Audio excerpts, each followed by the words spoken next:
So do y'all want to see how to make this skirt, this asymmetrical handkerchief skirt, in less than 15 minutes? It's so quick and so flattering. Like, guys, it looks so good. I think it'll look good on a bunch of different body types.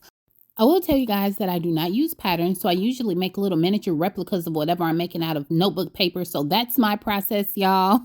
So sorry if it's not cohesive. I just put a few notes on that, and that's how I roll with it. So for this skirt, I took the fabric and I measured to see what length I wanted the longest piece to be.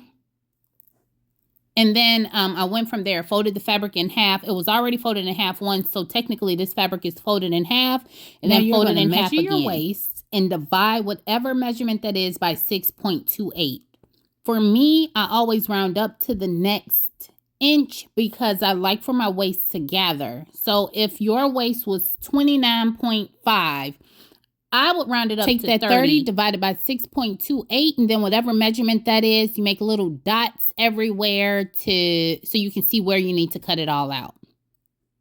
After that, I measured the shortest part of the fabric, which is right there at the top, and decided to add a few inches to it. So I'm essentially making little dots at 31 inches everywhere.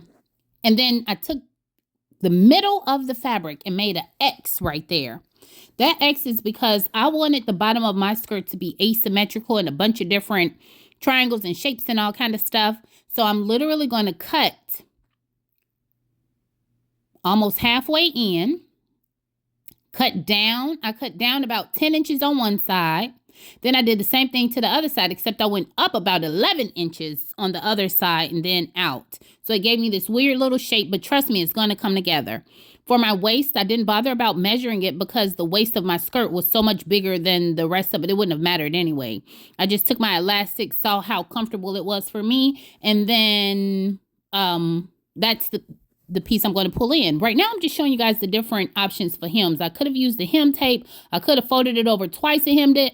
But Marie, no, look at that. I could have left it bare because the fabric was flowing and looking cute just with it naturally. But I wanted to do something a little bit extra, and I wanted to put a lettuce hem in the bottom of it.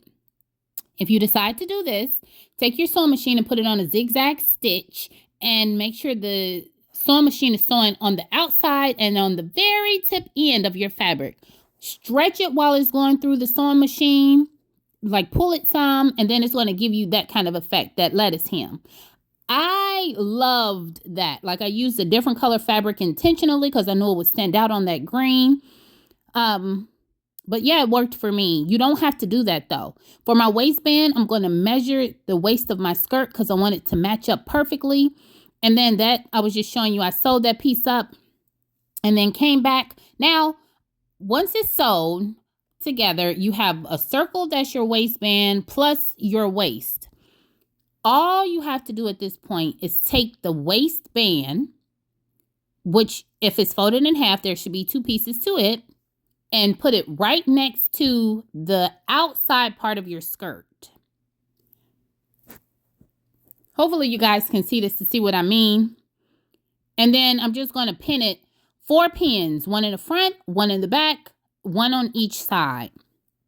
You can go in and put more pins in it to hold it more in place if you're more comfortable, like if that makes you more comfortable. But for me, I just put the 4 in there, and then I take an extra pin and put it right in the back. So everywhere except for between the space between those 2 pins. And look at how it's looking. You leave that blank because you're going to take this, what is this thing called? Safety pin, and put it on your elastic and put it through the part that you did not sew.